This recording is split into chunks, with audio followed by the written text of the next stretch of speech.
Halo Sobat Maya, kembali lagi ke series maraton saham IPO. Di video kali ini kita akan membahas tentang saham IPO RLCO. Nah, jadi RLCO ini didirikan di tahun 2014 ya Sobat Maya. Dan dia mengoperasikan pabrik pertamanya di Bojonegoro, Jawa Timur dengan kapasitasnya itu 20 ton per tahun. Nah, di tahun 2016, RLCO ini memulai kegiatan usahanya dengan mengekspor sarang burung. Ini sarang burung walet ya.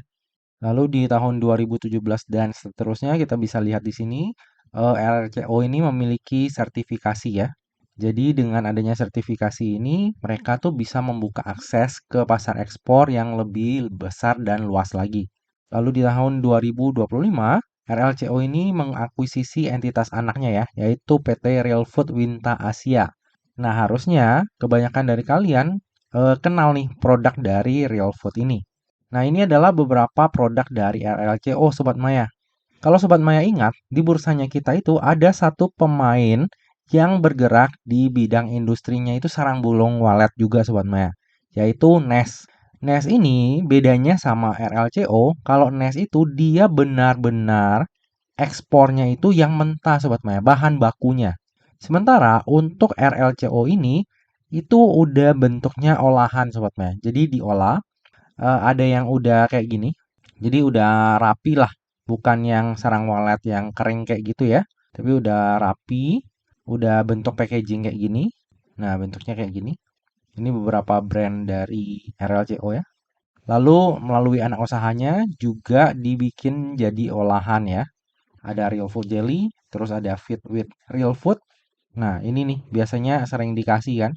Kalau kalian pernah terima juga bingkisannya, ini lumayan sering ya dikasih untuk hampers kayak gitu. Lalu produk-produk lainnya ada yang seperti ini. Jadi bedanya kalau NES itu dia tuh benar-benar kayak bahan baku ya Sobat Maya. Dia kirim, dia ekspor ke luar negeri. em, yang terima itu B2B juga model bisnisnya. Tapi kalau si RLCO ini dia itu udah bentuk olahan ya. Jadi ada yang bentuk packaging, jadi sarang burung waletnya udah di packing. Ada juga yang melalui perusahaan anak, dia itu udah menjadi minuman atau kayak tadi ya, sarang burung walet yang bisa langsung diminum. Atau kayak gini ada produk kaldu tulang ayam dan lain-lain lah. Mereknya Real Food. Jadi untuk struktur bisnisnya lebih kompleks ya dibandingkan dengan NES. Oke, lalu untuk pemasaran, RLCO ini secara aktif ya memperluas jejak distribusinya. Jadi dia tuh ekspor ke China, Hong Kong, dan juga Amerika Serikat. Nah, lalu berikut ini adalah para pemegang saham dari RLCO. Jadi RLCO ini punya 4 pemegang saham. Ada PT Realco Omega Investama yang memegang sebesar 97% kepemilikan saham. Lalu ada Bapak Edwin Pranata, Bapak Budiono, dan juga Bapak Edi Haryanto. Dari sini kita bisa lihat ya pengendalinya yaitu Realco Omega Investama ini. Nah, lalu dalam IPO-nya RLCO ini juga akan ada lock-up period ya Sobat Maya, selama 8 bulan dari semenjak RLCO ini listing di bursanya kita. Nah, lalu yang menarik di IPO-nya RLCO ini menurut saya ada di Dewan Komisarisnya, Sobat Maya. Karena Dewan Komisarisnya ini salah satu sosok yang menurut saya lumayan punya posisi ya. Jadi kita bisa lihat nih kayak Bapak Ahmad Baikuni, ini beliau pernah menjadi Presiden Direktur di BNI dan juga BRI. Jadi bukan kaleng-kaleng ya untuk track record dari Bapak Ahmad Baikuni ini. Lalu selain itu untuk komisaris independennya, ini juga Bapak Syafriandi Ahman Saleh, ini juga udah bekerja di banyak tempat ya, kayak sampai saat ini masih menjadi Associate Director di BNC Sekuritas Indonesia, lalu pernah menjadi Managing Director juga di Trimega, pernah menjadi Managing Director juga di Equator Sekuritas Indonesia. Jadi harusnya IPO-nya RLCO ini juga udah melewati review beliau ya, di mana pasti restructuring-nya udah mumpuni lah menurut saya Sobat Maya. Jadi ada dua orang ini menurut saya merupakan salah satu sentimen positif ya untuk IPO-nya RLCO. Oke, kita lanjut. Ini adalah laporan laba rugi dari RLCO. Jika kita lihat dari sisi penjualan, ini naik ya dari waktu ke waktu. Kita bisa lihat kenaikannya ini lumayan signifikan juga. Dan harusnya di tahun 2025, kalau misalnya kita lihat dari periode yang sama ya, per 31 Mei, ini di tahun 2025, penjualan dari RLCO ini juga akan meningkat ya dibandingkan dengan tahun 2024. Dan tentunya hal ini bagus banget Sobat Maya, artinya dia growth banget nih. Lalu kalau misalnya kita lihat dari sisi laba bersihnya, nah sayangnya dari sisi laba bersih nih Sobat Maya, ya, walaupun penjualannya itu naik, tapi ternyata laba bersihnya nggak terlalu mengalami kenaikan ya. Malah dari tahun 2022 ke tahun 2023, ini ada sedikit penurunan laba bersih.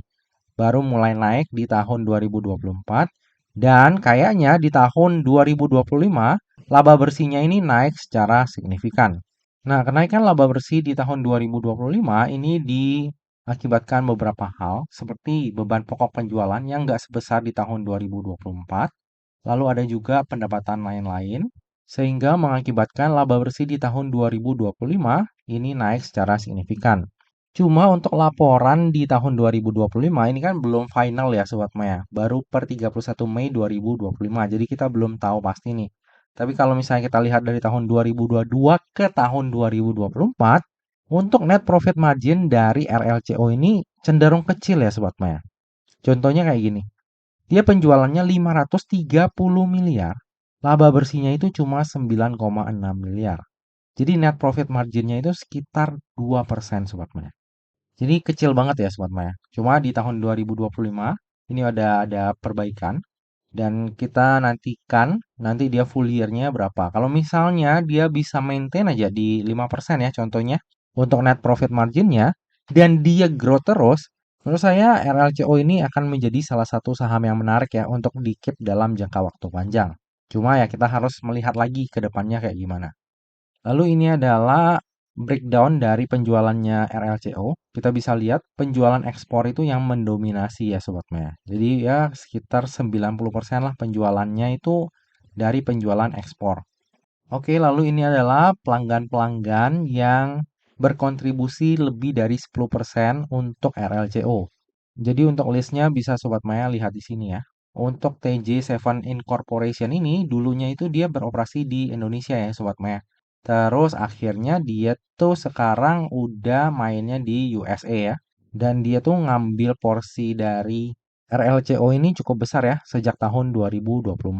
Sisanya ya Sobat Maya bisa lihat di sini. Nah, untuk pelanggan dari RRCO sendiri, kalau misalnya kita lihat dari sini, Sobat Maya, kayaknya nggak konsisten ya. Kayak 2022 itu ambil, tapi 2023, 2024, dan 2025 ini nggak ngambil sama sekali. Lalu ada Poyuan Birdnest ini, dia itu juga 2022 ambil, 2023 ambil, tapi tahun 2024 enggak, 2025 juga enggak. Jadi, em, PJ ini juga baru muncul di tahun 2024 ya. Jadi kalau untuk pelanggannya kayaknya RLCO ini nggak bergantung pada beberapa pelanggan secara khusus ya. Tapi dia tuh cari terus kayaknya pelanggan baru juga. Jadi walaupun pelanggan lamanya enggak ambil lagi sama dia, dia tuh tetap mengupayakan adanya pelanggan baru. Makanya nggak heran dari sisi pendapatannya itu bisa terus meningkat ya dari waktu ke waktu. Nah, lalu yang perlu kita highlight di sini adalah laporan dari arus kasnya Sobat Maya. Nah, walaupun dia itu untung terus ya dari tahun ke tahun, tapi untuk operating cash flow-nya malah minus Sobat Maya dari tahun ke tahun. Jadi ini perlu kita perhatikan juga ya, apakah dia itu beneran menjual terus beneran jadi cash atau malah dia jual banyaknya jadi piutang semua ya. Jadi ini adalah salah satu hal yang perlu kita perhatikan juga. Nah, lalu ini adalah highlight untuk laporan keuangan dari RLCO. Jadi dia itu untuk laporan keuangannya, pendapatan dan hasil usahanya itu berfluktuasi ataupun musiman Sobat Maya. Jadi kalau misalnya Idul Fitri dan Natal, itu penjualannya bakal meningkat ya Sobat Maya ya. Nah, ini juga yang salah satunya menyebabkan arus kasnya itu agak kurang oke ya kalau misalnya kita lihat Sobat Maya. Karena setiap Natal itu selalu peningkatannya meningkat, terus nggak berapa lama itu mau hari raya Idul Fitri lagi. Cuma ini kita harus bedah lagi lebih dalam ke depannya. Apakah operating cash flow-nya ini beneran karena berdekatan dengan hari raya Idul Fitri dan Natal. Jadi mereka butuh beli bahan bakunya itu yang banyak. Nah, karena adanya sifat musiman ini ke depannya kita juga bisa memperkirakan ya Sobat Maya. Jadi kayak kuarter satunya bakalan rendah, kuarter 2-nya tinggi, dan seterusnya. Lalu berikut ini adalah kebijakan dividen dari RLCO. Jadi RLCO ini berencana mulai tahun buku 2025 dan seterusnya akan membagikan dividen dengan nilai sebanyak-banyaknya 25% dari laba bersih tahun buku yang bersangkutan. Nah, yang agak aneh di sini tuh Sobat Maya, di prospektusnya RLCO ini nulis bahwa mereka tuh nggak memiliki negatif covenant ya, sehubungan dengan pembatasan pihak ketiga dalam rangka pembagian dividen. Dan mereka itu juga udah melakukan satu kali pembagian dividen, yaitu pembagian dividen saham sebesar 25 miliar. Tapi di prospektusnya juga tertulis salah satu pasal berkaitan dengan pinjaman dari RLCO ini. Jadi ada negatif covenant nih.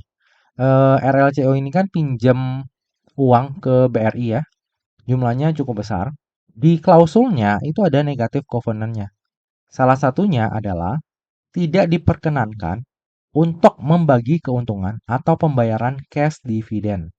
Jadi, kalau misalnya ke depannya RLCO ini mau membagikan dividen, itu harus dengan persetujuan tertulis dari BRI. Nah, jadi ke depannya kita juga perlu memperhatikan tentang hal ini ya, Sobat Maya. Apakah memang ke depannya itu RLCO akan rutin ya bagi dividen karena mereka sendiri ada negatif covenant-nya dari Bank BRI selaku kreditornya mereka. Oke, lalu berikut ini adalah struktur IPO dari RLCO. Jadi, sebanyak-banyaknya 625 juta lembar saham atau mewakili sebanyak 20% dari modal ditempatkan dan di store penuh yang akan ditawarkan kepada masyarakat. Nah, untuk harga penawarannya sendiri itu berkisar antara 150 hingga 168. Sehingga dana yang akan diraup dari IPO ini adalah sebanyak-banyaknya sebesar 105 miliar. Nah, nantinya dana IPO tersebut akan digunakan untuk tujuan-tujuan sebagai berikut. Yang pertama, sekitar 56,33% ini akan digunakan untuk pemenuhan modal kerja untuk rencana pembelian bahan baku. Lalu sekitar 43,67% ini akan disetorkan kepada anak usahanya yaitu PT Real Food Winta Asia dalam bentuk penyertaan modal yang nantinya akan digunakan untuk pembelian bahan baku kembali alias modal kerja lagi ya Sobat Maya. Nah, untuk tujuan penggunaan dana IPO-nya ini menurut saya pribadi agak kurang greget ya Sobat Maya. Karena keseluruhan dananya itu dipakai untuk modal kerja. Bahkan kalau misalnya saya pribadi akan lebih bagus kalau tujuan penggunaan dana IPO-nya itu ada sebagian yang dipakai untuk pembayaran hutang. Karena beban keuangan dari RLCO ini menurut saya pribadi lumayan menggerus ya untuk laba bersih dari RLCO. Sobat Maya nanti bisa back ke belakang lagi. Untuk beban keuangan dari RLCO ini cukup besar Sobat Maya. Jadi itu lumayan menggerus net profit marginnya dari RLCO ini. Menurut saya agak sayang ya. Dia growth company dan menurut saya bagus. Tapi gara-gara salah satunya itu beban keuangannya, dia tuh jadi agak kurang menarik. Oke, lalu yang akan menjadi underwriter di IPO-nya RLCO ini adalah Samuel Sekuritas Indonesia atau dengan kode brokernya IF. Nah, IF ini di tahun 2023 cukup sering ya mengawal saham IPO Sobat Maya. Lalu di tahun 2024 juga mengawal 4 saham IPO. Namun di tahun 2025 ini baru satu saham ya yang dikawal oleh IF yaitu DGWG. Ini pun joinan dengan sekuritas lain. Tapi kalau misalnya kita lihat dari track recordnya IF, ini lumayan bagus ya Sobat Maya. So far, belum ada satupun yang tutup di zona merah di hari pertamanya listing. Bahkan 3 IPO terakhirnya ini, itu selalu ARA ya Sobat Maya. Jadi kayak Golf ini satu kali ARA, DOS dua kali ARA, DGWG satu kali ARA. Jadi untuk track record IF ini lumayan bagus ya. Semoga aja di IPO-nya RLCO pun akan seperti itu. Oke, lalu berikut ini adalah laporan keuangan dari RLCO. Nah, di sini saya pengen kasih tahu ke Sobat Maya bahwa untuk hutang dari RLCO ini lumayan besar Sobat Maya. Untuk hutang jangka pendeknya aja, itu hutang banknya ada sebesar 458 miliar. Dan ini beban keuangannya lumayan menggerus profitnya dari RLCO, seperti yang saya bilang tadi ya. Jadi kalau ke depannya dia punya rencana untuk melunasi sebagian hutangnya, itu menurut saya menjadi salah satu sentimen yang positif ya untuk kinerjanya RLCO. Lalu kalau misalnya kita lihat dari sisi ekuitas, ya bagus ya. Dari tahun ke tahun ini selalu meningkat. Tapi jangan lupa ini bisa terjadi peningkatan yang signifikan di tahun 2025 karena adanya penambahan modal. Kalau dari tahun-tahun sebelumnya memang ini dari profit ya, penambahan ekuitasnya. Lalu bagi sobat maya yang concern terhadap daftar efek syariah, jika kita lihat dari sisi rasio utangnya, maka RLCO ini nggak akan masuk ke dalam daftar efek syariah sobat maya. Karena hutangnya dibandingkan dengan asetnya itu lebih dari 50% sobat maya. Jadi nggak masuk ke dalam daftar efek syariah. Sementara kalau kita bicara tentang efek syariah kan itu maksimalnya hanya 45% ya sobat maya. Tapi ini udah lebih dari 50%. Jadi untuk rasionya itu nggak masuk ke dalam daftar efek syariah. Oke, lalu berikut ini adalah valuasi dari RLCO di rentang harga IPO-nya, yaitu di antara 150 hingga 168. Jadi, jika nantinya RLCO ini listing di harga terendahnya, yaitu di harga 150, maka PI-nya itu akan berada di 15,77 kali, dan PBV-nya di 1,73 kali, dengan market cap sebesar 468 miliar. Lalu jika nantinya RLCO ini listing di harga tertingginya, yaitu di harga 168, maka PI-nya itu akan berada di 17,66 kali, PBV-nya 1,86 kali dengan market cap sebesar 525 miliar. Menurut saya pribadi, untuk valuasi dari RLCO ini cukup murah ya Sobat Maya untuk ukuran saham IPO. Apalagi kalau misalnya kita lihat RLCO ini pendapatan dan laba bersihnya itu selalu meningkat ya dari waktu ke waktu. Jadi untuk valuasi dari RLCO ini menurut saya pribadi cenderung murah. Oke, dari tadi udah banyak hal yang kita bahas, sekarang tiba juga kita ke bagian kesimpulan. Kesimpulan yang pertama, secara bisnis, RLCO ini bagi saya pribadi kurang menarik ya. Jadi walaupun pendapatan dan laba usahanya itu cenderung naik dari waktu ke waktu, namun net profit marginnya itu sangat kecil. Jika kedepannya RLCO ini dapat melakukan efisiensi dan pengurangan beban keuangan, bukannya nggak mungkin ya, RLCO ini dapat menjadi salah satu growth company yang layak untuk di-keep dalam jangka waktu panjang. Terlebih emang saat ini industrinya itu merupakan salah satu industri yang masih bertumbuh ya, yaitu di bidang health consumer goods. Jadi kalau misalnya kita lihat perbandingan antara NES dengan RLCO, NES itu bisa kita anggap sebagai komoditas, sementara untuk RLCO ini saya lebih melihatnya itu sebagai consumer goods. Oke, lalu kesimpulan yang kedua, valuasi dari RLCO ini tergolong murah ya untuk ukuran saham IPO. Lalu untuk tujuan penggunaan dana IPO-nya menurut saya pribadi kurang greget ya, karena keseluruhan dana itu dipakai untuk modal kerja. Kesimpulan yang ketiga, underwriter dari IPO-nya RLCO ini adalah IF. Nah, track record IF dalam mengawal saham IPO ini cukup bagus ya Sobat Maya. Hingga saat ini belum ada satupun saham IPO yang dikawal oleh IF itu tutup di zona merah di hari pertamanya listing. Semoga aja di IPO-nya RLCO ini pun akan seperti itu ya.